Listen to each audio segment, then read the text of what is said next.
Hello and welcome to Two Indoor Gaming PG Edition, TGPG. We're going to begin this channel with one of my favourite games at the moment, 7 Days to Die, the survival horde crafting game. It combines two of my favourite genres, survival games and zombie games. And I'm going to run you through, I guess, how I set up my base and getting through that 7th day. Because if you haven't played this game before, the 7 days refers to the fact that on the 7th day, or every 7th day, when nighttime comes, so do the hordes. So you've got to be ready for those peak nights. Every other day has its own dangers, but the 7th day has a very particular challenge of its own. No matter where you are, a horde will spawn in your little chunk of the world, and they will come for you with extreme prejudice. So I'm going to start off, because the beginning of the game can be a little slow, because it helps you get into it. You don't get too many zombies that first day until you're a little bit ready. So just to give you an idea of what it's like, I'm going to go with a game that I've already played a little bit up to the 7th day. I'm going to show you that horde night, so you get to see what you are preparing for. This particular save game has no modifiers. It's just straight as it comes. The only change I've got on it is tracking the airdrops, just because they're nearly impossible to find often, and I get sick of running around looking for something that I can't spot. So everything else is straight as it comes from the options menu. So I'll see you after the flip. Okay, here we are, Navezgane. This is the map that's provided by the game. I haven't been running around too much because I've just been focused on getting this 7th day ready, and the map is a lot bigger than that, obviously. As you can see, day 7, 21, 22 is when the night time comes. So this is my standard defensive platform. It's very simple 5x5, or in this case 5x6, because I decided to incorporate the light post in to give me a little bit of extra light. 5x6 cobblestone square, basically. I just have a ladder here. This is the doorway. Got some defences just to help me thin out the herd. This is where I've been based otherwise, just as I was getting this ready in that little house, hunkering in there at night times. See, the red comes down because it is a horde night. I've only got a bow, but I do have iron arrows. The benefit of being in that house is it has a forge already, so I didn't have to get that prepared. I was able to utilize it straight away and get some iron arrowheads. How many have I got on me? There we go. Should have plenty of first aid kit in case somehow I get breached.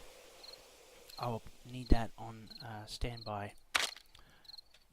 Okay, so 2144, they're about to come. No idea which direction they come from, but I've put the strongest defences near the door, because they like to come for the door, obviously, because that's the way they're going to get to you.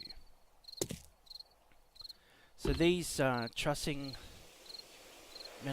blocks, I can shoot through those. I can't shoot through this fencing. That's there to keep me from falling off accidentally, which I'm very prone to do if I don't have a barrier. So I can, as they run up to the walls, I can shoot down and get it. You'll see that in a moment. Here it comes. Check the right ammo on. Which direction? Oops. Here we are. So nighttime the zombies are fast and furious. They hit hard, fast, and they run off.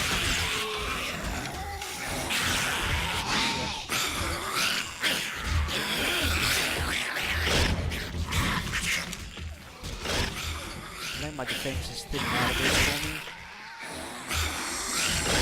They will come to where I am, so I can draw them around the structure to use as much as possible. Sheer level. Great for leveling up. Horde night.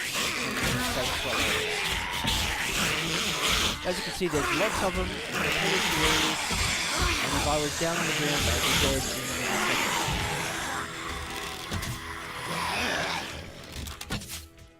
here. I've got this nice safe zone.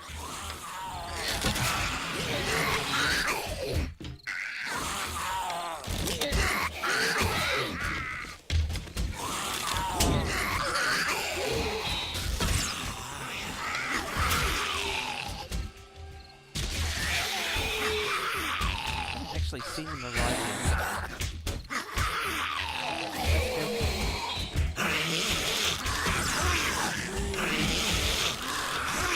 Having the cobblestone defences means that I can bash for quite a while before they do anything. And my walls, except at the door, 2 blocks thick, so actually getting it can take quite a lot of effort.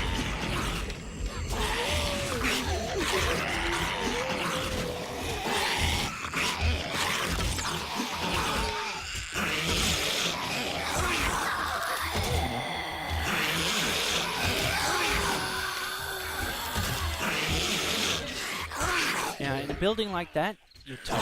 There's so many ways you can get in, so many weak points, that it's just a matter of time before they find their way in.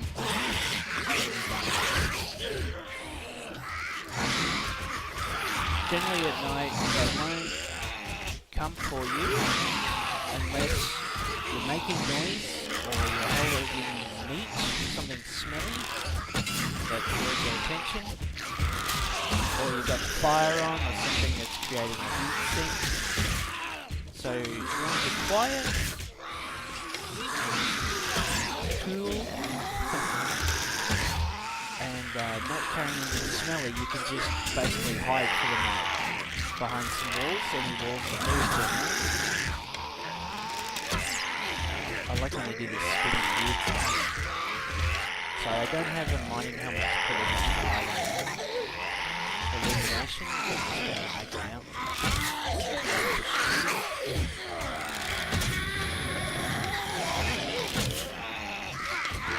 yeah, on Horde night they'll get you no matter where you are. You can't hide. That's why you have to be ready defensively.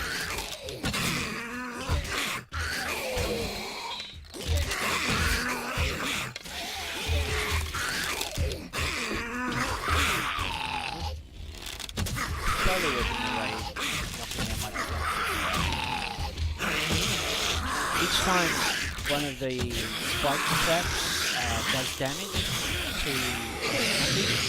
Oh, how did you get up here? Okay, that's good. Oh, now I'm bleeding out. Die. Die lot. Okay.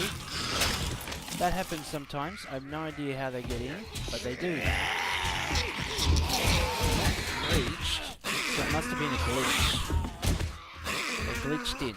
Oh, well, thanks for that. Or they climbed on somebody's head. That's why I had the first aid kit on. Because it does happen. Okay. And back to the action. Now, unless you get too many of those glitches in the night, well, to tell you, I've never actually died if I've got this structure in place. Occasional breach, but generally, I don't think I've ever been breached like that glitch breach. It always gives you a little heart attack when it happens. Because you're sitting pretty going, I'll pick these guys up, and then all of a sudden you get smacked in the head.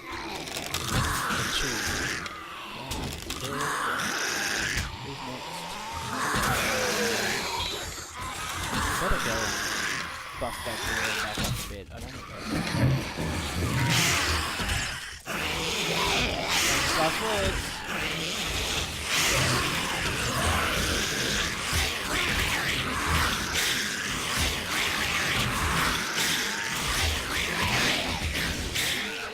Yeah, this is 7th night, 14th night, let's do a little carrot, and the first night we'll have a build, 7th night, ready. These are just the base levels on these, so it's not a lot of damage. Also, the zombie wasp thing, just the fire, so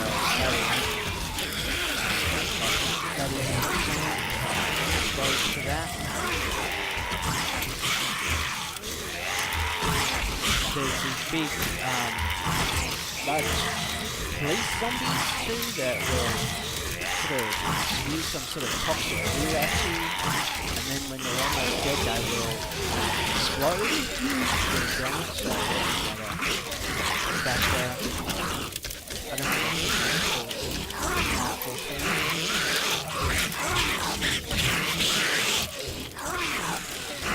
I'll probably see a spider zombie tonight.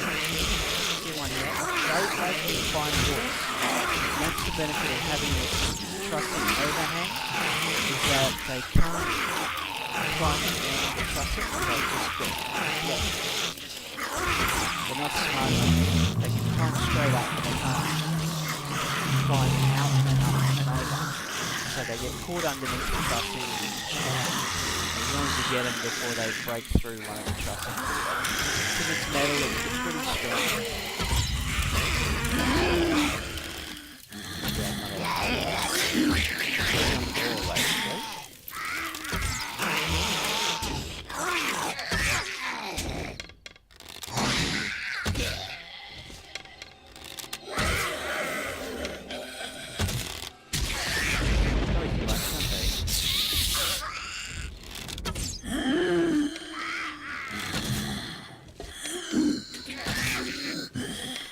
Now if by chance you somehow manage to accidentally jump over the side of your structure and find yourself down amongst the crazy zombies, then my tip for you is to run around and try and get them to chase you over the spikes. Don't you run on the spikes, they can hurt you as well.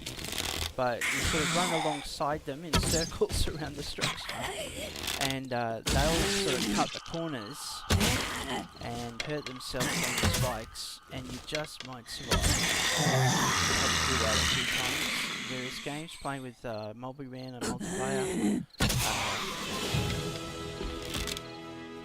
And sometimes it's worked, and sometimes it's like, oh, here's the doggies. I hate the doggies, because they jerk you out. It's hard to get them with your arrows. When they're ground level with you. And they often give you rabies, I guess you'd call it, because you have to use antibiotics to heal yourself. Okay, I'm sick of seeing this here. Thank you. Oops, I need to make another bow. So there's various aspects to the game, and I'll go through that in subsequent videos. I'll go back to starting from day one, show you how I get to this structure. On the Navis game map.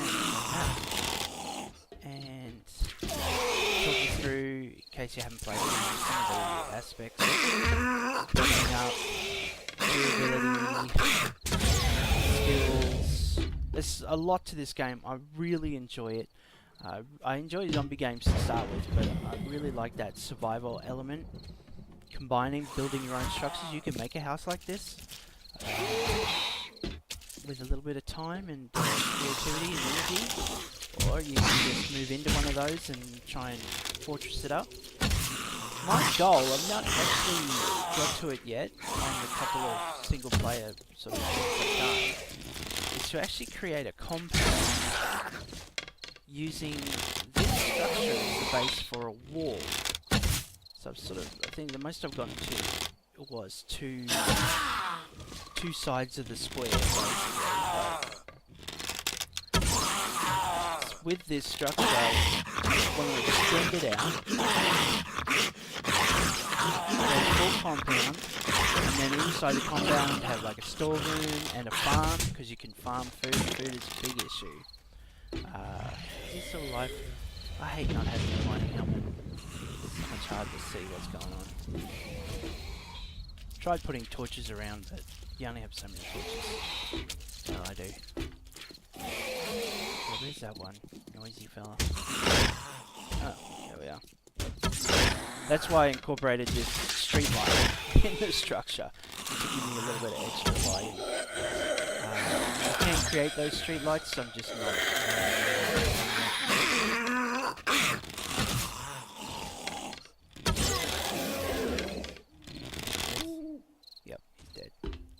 Okay, yeah, these street lights are handy. You can build those yourself. So basically I've got it until 6 o'clock. That's the end of the night time. So they keep showing up.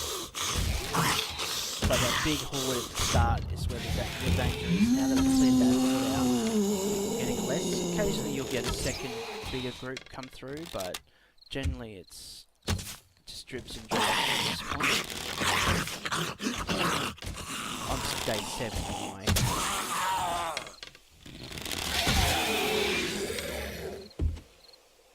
Cool. Yeah, so what I like to do, or my long-term plan, is to extend the wall out this way, cut it over here, come back this way, like so. Create a big square, I'm thinking I'll keep the house, I just might do some improvements because it looks awful ugly. Have a farm, storehouse, maybe a workshop with things like a forge and the workbench in it.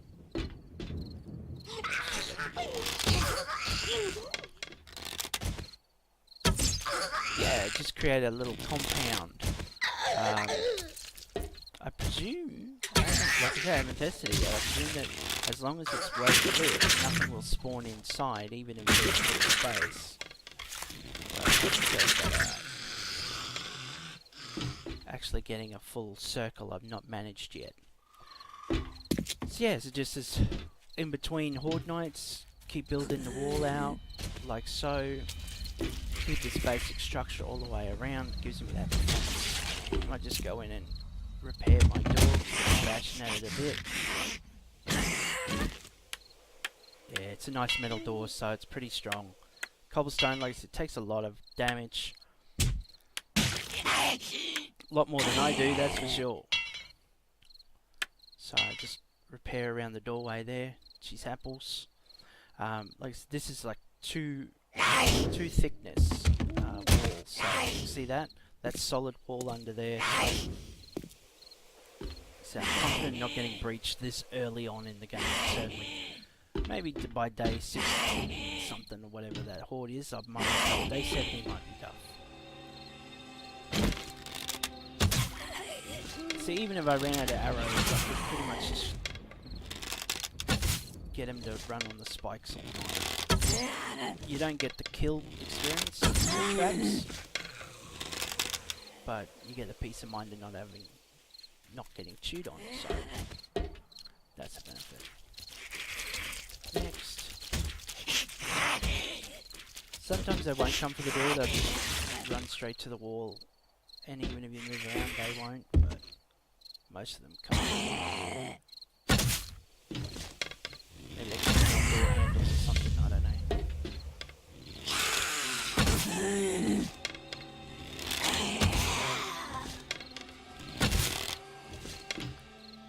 Okay, there's great aspects to this game. There's little cities, which can be a lot of fun to navigate, especially as the weeks go on and the zombies ramp up and the day hordes just wandering around get harder. Fortunately, the day hordes shamble rather than run. I think they're dead. Nope, not dead yet. It seems that the health of the zombies, if you call it that, or how much damage they take before they die for permanent, does fluctuate, so you never know how many it's going to take. Though generally the larger the zombie, the more damage they'll take as a base. So there's a large guy walking around with a singlet on. He tends to have a... You can't really one-shot him at this level. Oh, look at this guy, he's punching his way. Oh, so sometimes when they're so obsessed with trying to get at you, they'll punch their way through rock. See, that's how much damage they can do at night time. Somebody's punched their way all the way through the rock just to get over here. Isn't that nice? Here comes the slow crawler. Always the last to arrive. These guys, you got to be careful of them because they can hide in the... Oh, see, somebody just spawned over there. That's nice. They can hide in the grass, and when they bite you, they can break your leg. And if they break your leg, it obviously hampers your movement. And you have to put a splint on it and then wait a while until you can actually run properly, and it's really annoying. So yeah, I've grown to hate those guys, even though as long as you know where they are, you can pretty much bash them over the head with a club if you dance back the right rate. Alright, almost at the end of the night. You may have noticed if you've played the game, my user interface looks slightly different. That's the one mod I've got on, like that I've installed.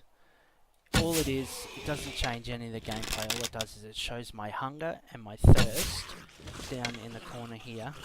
So I'll just show you down here. That's not normally there. Normally you have to go into your character screen to check what that levels are at. And it's also changed the details that are up here. So all it is giving me more information than the usual screen. It's not actually changing any of the gameplay. It's just I like to know where my health is. Whoops, see, she just slowed down because it hit morning. The sun has sapped her speed. And I can... See, that's a lot easier. That pace. Oh, headshot! Yeah, that's a lot easier to kill them off. Cool. So there's the Horde Night. Done. As you can see, apart from the glitch zombie giving me a few problems there, because I wasn't ready for them, that was pretty well survivable. The damage is there, but not... Ooh, almost broke that block. There we go, it's all picked up, and now I can loot the bodies, see if they got anything good on them for me. As you can see, they've taken down a few of the spikes, but with a layer of 3 around, did the job. Voila. So that it gets a lot harder subsequent evenings. And the smell is terrible. No, don't have smell of it. So I will loot that at leisure. I won't bore you with those details. Go around, repair this back up. When it comes time to extend the wall, I would just take out these spike traps, extend it out, and remove the wall part, and sort of move it down to the other end, and eventually have a big compound. But I'll do that in my playthrough. So in subsequent videos, I'll start back at day 1, show you how I got to this point in 7 Days to Die, and yeah, it's great game. I really love it. I hope you enjoy this first series on TGPG. Thank you for watching. I have survived. Catch you next time.